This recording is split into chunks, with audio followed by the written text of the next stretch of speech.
নবম শ্রেণীর জন্য আমরা পঞ্চম অধ্যায়ের বিভিন্ন বিষয় আলোচনা করছি। আজ আলোচনা করব ভার্সাই সন্ধির ত্রুটি বিচ্যুতি ও ভার্সাই সন্ধির গুরুত্ব। একই সঙ্গে আমরা এমনভাবে বিষয়টাকে আলোচনা করার চেষ্টা করব যাতে এই রকম একটা প্রশ্নর উত্তরও তোমরা এর মধ্যে থেকে বুঝতে পারো যে ভার্সাই সন্ধির মধ্যে দ্বিতীয় বিশ্বযুদ্ধের বীজ লুকিয়ে ছিল কিনা। বিষয়টাকে অন্যভাবেও বলা যেতে পারে, ভার্সাই সন্ধি দ্বিতীয় বিশ্বযুদ্ধের জন্য কতটা দায়ী।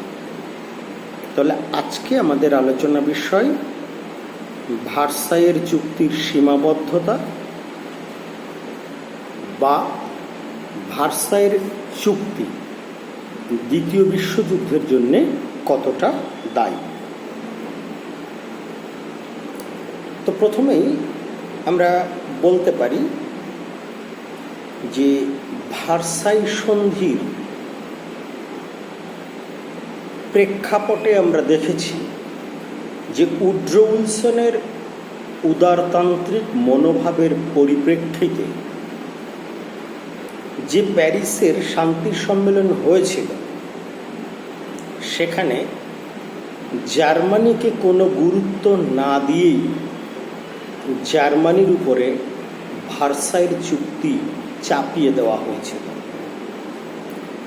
সেজন্যে জার্মান ঐতিহাসিকরা ভার্সাইয়ের সন্ধিকে জবরদস্তিমূলক সন্ধি বা ডিকটেটেড পিস বলেছেন। আরও একটা অভিযোগ যে প্যারিসের শান্তি সম্মেলনে যোগদানকারী জার্মান প্রতিনিধিদের সঙ্গে কোনো রকম আলোচনা করে এই সন্ধির শর্ত স্থির হয়নি। বলা যেতে পারে সন্ধির শর্তাবলী স্থির করার সময় জার্মান প্রতিনিধিদের কোনো রকম প্রতিবাদ গ্রাহ্য করা হয়নি। জার্মানির উপরে একতরফাভাবে এটা চাপিয়ে দেওয়া হয়েছিল। ফলে পরাজিত জার্মানি প্রথম বিশ্বযুদ্ধের পরে বিজিত শক্তির কাছ থেকে যে চূড়ান্ত রাজনৈতিক, অর্থনৈতিক, ঔপনিবেশিক ও সামরিক আঘাত পেয়েছিল, যেগুলো কিনা ভার্সাই চুক্তির শর্তাবলীর মধ্যে আলোচনা হয়েছে, তা জার্মান জাতীয়তাবাদকে তীব্রভাবে অপদস্থ করেছিল এবং জার্মানি কোনোভাবেই এই সন্ধি মনের দিক থেকে মেনে নিতে পারেননি। দ্বিতীয় আর একটা বিষয় কি বলা যায়, ভার্সাই চুক্তির পূর্বে উড্রো উইলসন 14 দফা নীতির মধ্য দিয়ে যে সমস্ত আদর্শবাদী কথা বলেছিলেন, ভার্সাই চুক্তিতে কোথাও আমরা সেই আদর্শবাদ বা কিংবা সেই নৈতিকতার কোনো সন্ধান পাই না। ফলে জার্মানরা মনে করেছিল যে ভার্সাইয়ের সন্ধি তাদের কাছে প্রতিশ্রুতি ভঙ্গের মতো এবং ভার্সাইয়ের সন্ধি তাদের উপরে প্রতিশোধ নেওয়ার জন্য। এমনকি ইংল্যান্ডের প্রধানমন্ত্রী লয়েড জর্জ জার্মান প্রতিনিধিকে শাসিয়ে বলেন, জার্মানি যদি ভার্সাইয়ের সন্ধির এই সমস্ত শর্তাবলী প্যারিসে বসে মানতে রাজি না হয়, তাহলে বার্লিনে বসে এই সন্ধি স্বাক্ষর করতে জার্মানিকে বাধ্য করা হবে। তার মানে প্যারিস জার্মানির কাছে বিদেশ, সেখানকার অপদস্থ হওয়ার ব্যাপারটাকে যদি তারা মেনে না নিতে পারে, তাহলে বিজয়ী শক্তিবর্গ জার্মানিতে বসে জার্মানিকে অপদস্থ করবে।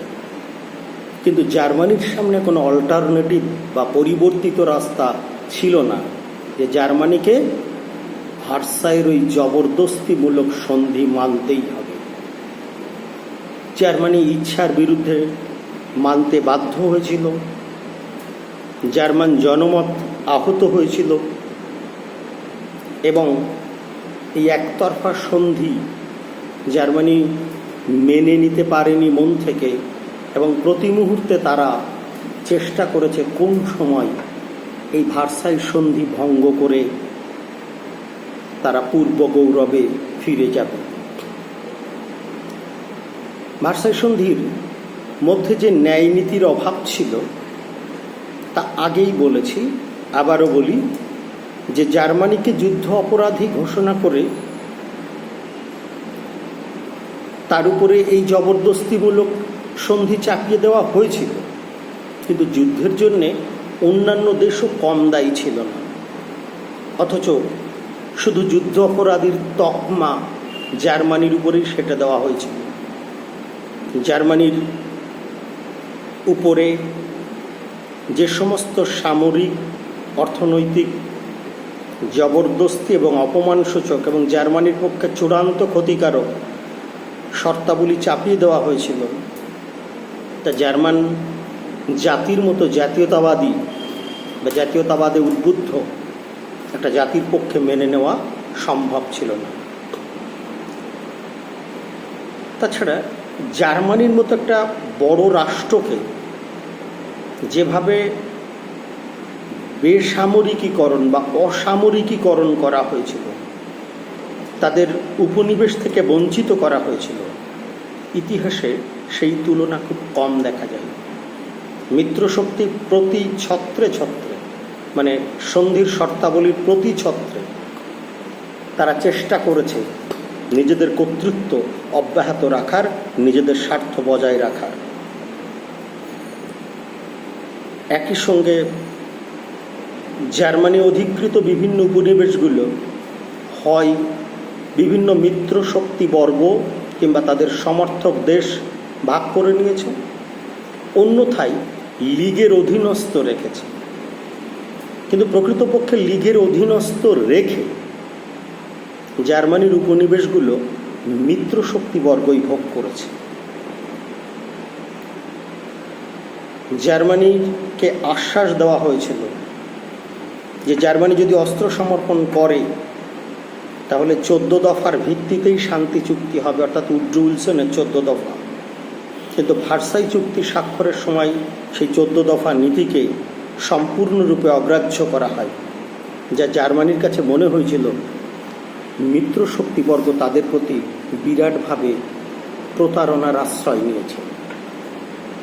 ভার্সাই সন্ধির আর একটা বড় ত্রুটি ছিল ইউরোপের ক্ষুদ্র বৃহৎ সকল শক্তির ক্ষেত্রে যখন জাতীয় আত্মনিয়ন্ত্রণের অধিকার স্বীকার করে নেওয়া হয়েছিল, এক জাতি এক রাষ্ট্রনীতি বজায় রাখা হয়েছিল,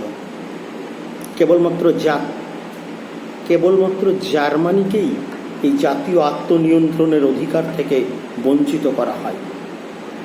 সেজন্যে সার অঞ্চলে জার্মানদের ফ্রান্সের অধীনে রাখা হয়েছিল, স্লেজভিগের জার্মানরা ডেনমার্কের অধীনে চলে গিয়েছিল। ফলে জার্মান জাতীয়তাবাদকে যেমন অস্বীকার করা হয়েছিল, তেমনি এক জাতি এক রাষ্ট্র এই নীতি জার্মানির ক্ষেত্রে কিন্তু মেনে নেওয়া হয়নি। অর্থনৈতিক দিক থেকে জার্মানিকে বাধ্য করা হয়েছিল তাদের পণ্যদ্রব্য মিত্র শক্তির কাছে বিক্রি করতে, তাতে জার্মানির লাভ হোক বা না হোক। আবার একই সঙ্গে জার্মানিকে বাধ্য করা হয়েছিল মিত্র শক্তি বর্গ যেগুলো রপ্তানি করবে, সেগুলো যদি জার্মানির প্রয়োজন থাকে তাহলে মিত্র শক্তি বর্গের কাছ থেকেই জার্মানিকে তা আমদানি করতে হবে। ফলে আমদানি রপ্তানি মানে ব্যবসা বাণিজ্যের ক্ষেত্রে স্বাধীন সিদ্ধান্ত নেওয়ার ক্ষমতাও ভার্সাই চুক্তির মধ্য দিয়ে জার্মানির কাছ থেকে ছিনিয়ে নেওয়া হয়েছিল। এজন্য ভার্সাই চুক্তি জার্মানি বাধ্য হয়ে মেনে নিলেও তারা কিন্তু ভবিষ্যতে এই চুক্তি ভঙ্গের জন্যে মানসিকভাবে চুক্তি স্বাক্ষরের দিন থেকেই প্রস্তুতি গ্রহণ করেছিল। যদিও ভার্সাই চুক্তির পক্ষে কিছু ঐতিহাসিক সমর্থন করেছেন এবং তারা বলেছেন যে ইতিহাসে সবসময় বিজয়ী শক্তি বর্গ বিজিতের উপরে সন্ধি চাপিয়ে দেয় এবং সেটা একতরফা হয়, বরং সেই অর্থে ভার্সাই চুক্তি ছিল অনেক নমনীয়। এবং এক্ষেত্রে তারা দৃষ্টান্ত দেয় যে 1917-তে ব্রেস্ট লিটভস্কের চুক্তিতে রাশিয়ার সঙ্গে যখন জার্মানি চুক্তি হয়েছিল, তখন জার্মানি কিন্তু রাশিয়ার উপরে অনেক বেশি অপমানজনক শর্ত চাপিয়েছিল। এমনকি ভিয়েনা কংগ্রেসে বিজয়ী শক্তিবর্গ পরাজিত শক্তিবর্গের উপরে যে কঠোর শর্ত চাপিয়েছিল, ভার্সাই সন্ধিতে কিন্তু সেটা করা হয়নি। মার্কিন বিদেশমন্ত্রী বলেছিল জার্মানিকে ক্ষতিপূরণ দিতে হবে।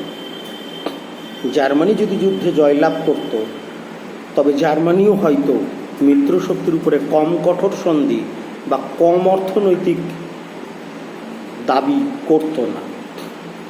ভার্সাই সন্ধির দ্বারা যদি জার্মানির অস্ত্র নির্মাণ বন্ধ করা না হতো, তাহলে জার্মানির আগ্রাসন আরও বৃদ্ধি পেত, কেননা জার্মানির আগ্রাসনের জন্যেই প্রথম বিশ্বযুদ্ধ ঘটেছিল। তো যাই হোক, এই সমর্থনগুলো ভার্সাই শক্তির পক্ষে করা হলেও আমরা নিরপেক্ষভাবে যদি বিচার করি, বা যে সমস্ত নিরপেক্ষ ঐতিহাসিকরা ভার্সাই সন্ধির মূল্যায়ন করেছেন, তারা কিন্তু এই সন্ধিরই নানা রকম ত্রুটি দেখিয়েছেন। বলছে জার্মানিকে স্থায়ীভাবে পঙ্গু করাই ছিল মিত্র শক্তিবর্গের লক্ষ্য। জার্মানির প্রতি ন্যায় বিচার অপেক্ষা, জার্মানিকে সম্মান দেওয়া অপেক্ষা জার্মানিকে দুর্বল করে রাখাই ছিল মিত্র শক্তিবর্গের উদ্দেশ্য। জার্মানির কয়লা, লোহা প্রভৃতি খনিজ সম্পদ মিত্র শক্তিবর্গ যাতে ভোগ করতে পারে তার ব্যবস্থা করা হয়েছিল।